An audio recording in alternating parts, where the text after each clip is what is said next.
At tuluyan na ngang sumali si Jong sa first season ng programang The Clash. At umabot naman siya hanggang sa Grand Finals. The Clash 2018 Grand Champion is Golden Canyabo! Pero sa kasawiang palad, hindi pinalad na maging singing champion si Jong. Dahilan para panghinaan siya ng loob.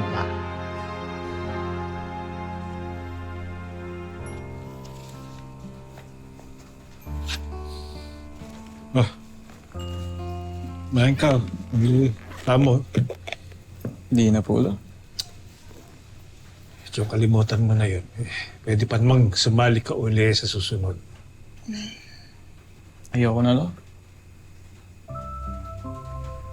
Wala rin sigurong mayayari. Ayoko na rin umasa na manalo o sumikat. Jong. Di ka ba pendalbot sa ginawa ming kaman?